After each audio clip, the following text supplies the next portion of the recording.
You think you know this story. Girl meets a girl hates bad boy saves girl. They live happily ever after. But you are wrong. This isn't a fairy tale. This is a hostage situation disguised as a marriage. Amara didn't meet Ji-Hoon at a coffee shop. She met him in a room that smelled of bleach and copper, the smell of blood being cleaned off concrete. She didn't marry him for love. She married him because her brother, Marcus, had stolen $2 million from the Black Dragon Syndicate. And Ji-Hoon, he didn't marry her because he liked her. He married her because he needed a shield, a wife to make him look stable to the council of elders who were trying to kill him. But here is the twist. The real danger wasn't the man Amara called a monster. The real danger was the world he lived in. And when that world came for her, the monster didn't just open the door, he burned the house down.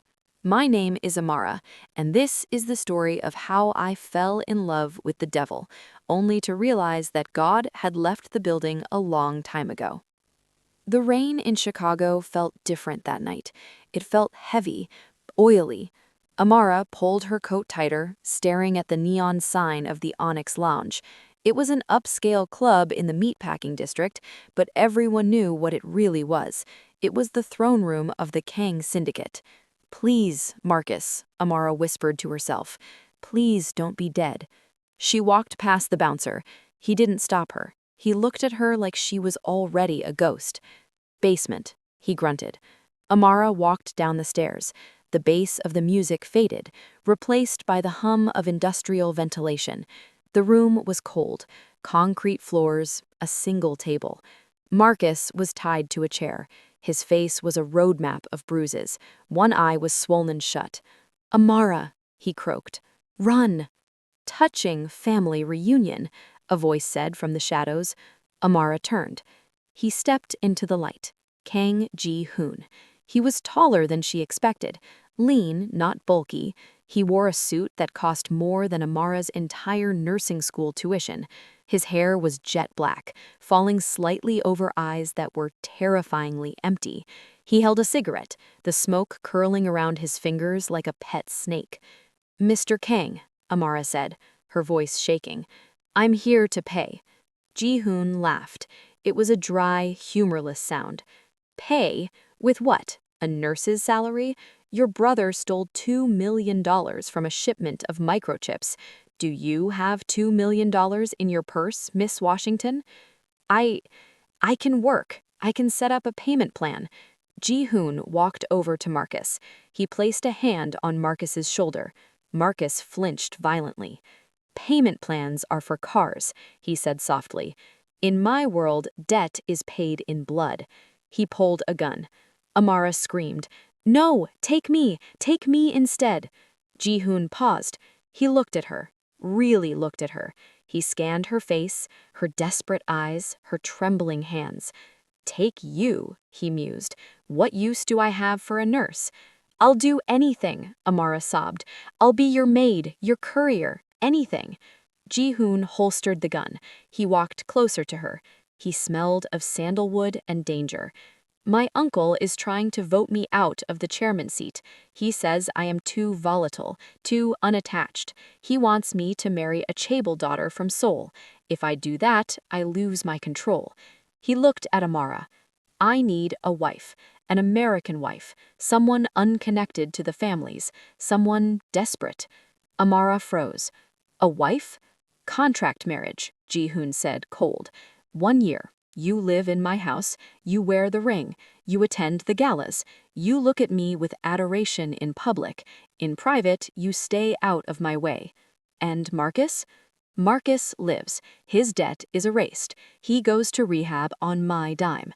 But if you leave, if you run, I will skin him alive." Amara looked at her brother. He was weeping silently. Amara looked at the monster. "Where do I sign?" The wedding was a joke, a civil ceremony in a judge's office who was clearly on Ji-Hoon's payroll. No dress, no flowers, just a diamond ring heavy enough to sink a ship. Amara moved into the penthouse. It was cold. Everything was gray, black, or white. No photos, no plants. It was a tomb with a view. For the first month, Amara didn't see him. He left before she woke up. He came home after she slept. She was a ghost in a luxury hotel. She kept her job at the hospital, partly to keep her sanity, partly because she didn't want to touch his money. But patterns are meant to be broken. It was a Tuesday, 2 a.m. Amara woke up to a crash. She grabbed a lamp and walked into the living room. Ji-Hoon was there. He had collapsed on the white rug. Blood was everywhere. "Oh my God!" Amara rushed to him. "Don't touch me," he snarled. He tried to push her away, but he was weak. His shirt was soaked in red, a knife wound to the abdomen. "I'm a nurse, you idiot," Amara snapped. "Shut up or bleed to death." She dragged him to the bathroom. She cut off his shirt. She saw the scars, dozens of them, burn marks, bullet holes. "Who did this?" she whispered as she cleaned the wound. "Work," he grunted. He was sweating, pale. He watched her hands. They were steady, gentle. "Why are you helping me?" he asked. "I threatened your brother." "Because I took an oath," Amara said, stitching the wound, "and because I don't want to explain a dead body to the doorman." Ji-Hoon chuckled. Then he winced. "You have a sharp tongue, wife. And you have a punctured oblique muscle, husband. Hold still." That night changed things. Ji-Hoon didn't say thank you, but the next day, Amara found a new car waiting for her. A week later, when she came home late from a double shift, she found dinner waiting on the table. Takeout, but it was from her favorite Thai place. He had noticed. They started talking, small things. How was the hospital? Someone died today. I know the feeling. She learned that he wasn't just a thug. He played the piano. He read philosophy. He was lonely. A terrifying, violent man who was achingly lonely. But the peace was a lie, because while Amara was stitching his wounds, his enemies were planning a surgery of their own. The attack happened at the charity gala. Amara was wearing a red dress Ji-Hoon had bought her. He couldn't take his eyes off her. "You look adequate," he said, which in Ji-Hoon language meant stunning. They were dancing. For a moment, amidst the music, Amara forgot the contract. She felt his hand on her waist, the heat of him. "Ji-Hoon," she whispered, "is it always like this, looking over your shoulder?" "Only when I have something to lose," he said, looking directly into her eyes. Then the windows shattered. Men in masks rappelled from the ceiling. Gunfire erupted. "Get down." Ji-Hoon threw Amara to the floor, covering her body with his own. He pulled a gun from his tuxedo jacket. Bang! Bang! 2 men dropped. "Stay here," he roared. He moved like a demon, efficient, brutal. He wasn't fighting, he was executing. But there were too many of them. One of the attackers grabbed Amara. He put a knife to her throat. "Drop the gun, dragon," the attacker screamed, "or the wife bleeds." Ji-Hoon froze. He stood amidst the chaos, glass crunching under his shoes.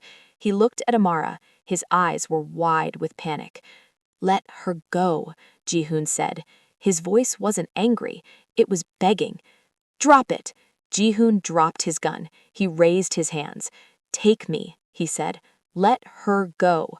Amara's heart stopped. The monster was surrendering for her. The attacker laughed. "We take both." They were dragged into a van, hoods over their heads. Amara woke up in a warehouse. She was tied to a chair. Ji-Hoon was tied opposite her. They had beaten him. His face was bloody. A man walked in. It was Ji-Hoon's uncle. "Nephew," the uncle smiled. "Love makes you weak." "If you touch her," Ji-Hoon rasped, spitting blood, "I will pull your spine out through your throat." The uncle laughed. He walked over to Amara. He slapped her, hard. Amara cried out. That sound, Amara's cry, broke something in Ji-Hoon. He didn't scream. He went silent. He dislocated his own thumb with a wet pop. He slipped the handcuff. What happened next wasn't a fight. It was a massacre. Ji-Hoon killed 3 men with his bare hands before they could raise their weapons. He took a gun and ended his uncle. He rushed to Amara. He untied her. He held her face. He was covered in blood, shaking. "Did they hurt you?" he demanded. "Amara, look at me. Did they hurt you?" "I'm okay," she sobbed. "Ji-Hoon, your hand." "I don't care about my hand," he yelled. He pulled her into a crushing kiss. It tasted of blood and adrenaline. "I thought I lost you," he whispered against her lips. "I thought I lost you." They went home. But home was different now. The contract was forgotten. Ji-Hoon didn't sleep in the West Wing anymore, but the final test was yet to come. Marcus. Amara's brother had relapsed, and worse, he had debts again. He came to the penthouse when Ji-Hoon was away. "Amara, I need money. The Vipers, they're gonna kill me." "I can't ask him for more," Amara said. "Then give me the codes," Marcus said. "The safe codes. I know you have them." "No." "He's a monster, Amara. He bought you. Help your family." Amara looked at her brother. Then she looked at the ring on her finger. "He is my family," Amara said. You're just the reason I'm here." Marcus pulled a gun on his own sister. "Give me the codes." The elevator dinged. Ji-Hoon stepped out. He saw the gun. He saw Marcus. He didn't draw his weapon. He just walked forward. "Shoot me," Ji-Hoon said to Marcus, "but if you miss, you'd better pray for a quick death." Marcus wavered. "Stay back." Ji-Hoon stopped. "Amara, come here." Amara ran to Ji-Hoon. He put her behind him. "You have 2 choices, Marcus," Ji-Hoon said. "1, you leave. You never come back. 2, you die here." "She's my sister." "She is my family," Ji-Hoon corrected. "And she is the queen of this house. You are just a guest who overstayed his welcome." Marcus dropped the gun. He ran. Ji-Hoon turned to Amara. He looked tired. "Did he hurt you?" "No," Amara said. "He just broke my heart." Ji-Hoon held her. "Hearts heal," he said. "I should know. You healed mine." 1 year later. The contract expired yesterday. Amara found the papers on the kitchen table. They were signed by Ji-Hoon, divorced. She found him on the balcony, smoking. "You signed them," she said. "I promised you freedom," he said without turning around. "You paid the debt. You are free." Amara took the papers. She took his lighter. She set the papers on fire. Ji-Hoon turned around, eyes wide. "What are you doing?" "I'm renewing the contract," Amara said, throwing the burning papers over the balcony. "But I have new terms." "Name them." "No more secrets, no more separate bedrooms, and you quit smoking." Ji-Hoon smiled. It was the first time she had seen him smile with his eyes. He dropped the cigarette and crushed it under his boot. "Deal," he said. He kissed her, and the city lights of Chicago glittered below them, a kingdom that finally had a queen.